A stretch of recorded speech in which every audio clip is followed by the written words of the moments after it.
আমি ভাই একটা ছোটোখাটো হেড মিস্ত্রি, বুঝলে কি না। আমি লেবার মিস্ত্রি খাটাই, তো অ্যাডভান্স টাকা দিতে হয় কিছু, কাউকে 10,000, কাউকে 5,000, কাউকে 20,000, কে বাড়ি করার জন্য 30,000 40,000 করে নেয়। তো আমি একটা মিস্ত্রিকে সামান্য 3,000 টাকা দিয়েছি অ্যাডভান্স। হ্যাঁ, তো কী করে জানো, সে কাজে আসবে বলে আজ আসবো, কাল আসবো, পরশু আসবো এই করে। আমি ঠিক আছে চল আয়, দিয়ে আজকে প্রায় 10 দিন থেকে বলছে আজকাল করে ঘোরাচ্ছে। এবার ওর ঘরে আমি ফোন করলাম এক জায়গায়, ওর অন্যজনাকে দিয়ে, সেই ছেলেটা কী করে জানো, সে অন্য হেড মিস্ত্রির কাছে চলে গেছে কাজে। তো এগুলো মানুষ না জানোয়ার আমি তো ভেবে পাই না। আর ওদের অভ্যাসটাই ওরকম, কি ওর কাছে 5,000 নেবে, ওর কাছে 2,000 নেবে, এরকম ধরনের করে, বুঝলে কি না। তো ওই সব অভ্যাসগিরি করলে কদিন চলবে, তাই তো নাকি। আমার কাছে 5,000 নিয়ে যাচ্ছ, ওর কাছে 5,000 নিয়ে যাচ্ছ কাজে, কার কাছে যাবে তুমি? আরে ভাই তোকে তো টাকাটা ফেরত দিতে হবে। এইসব ধরনের নোংরাম ব্যবহার ভালো নয়, একদম বাজে ব্যবহার। তো একদম মনে হচ্ছে ওর গায়ে মানুষের চামড়া নেই, অমানুষের চামড়া, বুঝলে কি না।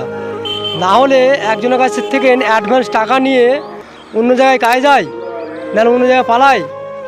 কেমন ধরনের মানুষ তবে হিসাব করো।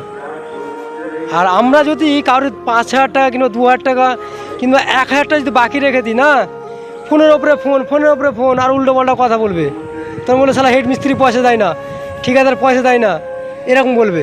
আর ওরা যে পয়সা নিয়ে অন্য জায়গায় পালিয়ে যাচ্ছে সেটা দেখবে না কেউ।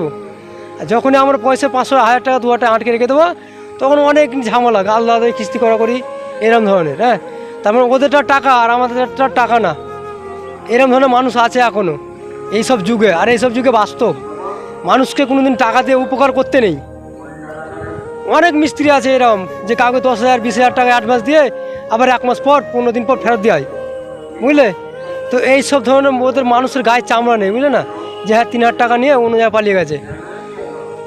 আরে তো আমি কিসের জন্য টাকাটা দিয়েছি? আমার মিস্ত্রিটা দরকার বলে, তাই তো। হ্যাঁ, আমার মিস্ত্রিটা দরকার আছে, আমি লোক খাটাবো, তার জন্য তো তোকে অ্যাডভান্স টাকাটা দিয়েছি। আর তার জন্য তো তোকে আমি ডেকেছি এখানে কাজে। তুই আমার কাছে কাজে না গিয়ে অন্য জায়গায় পালিয়েছিস।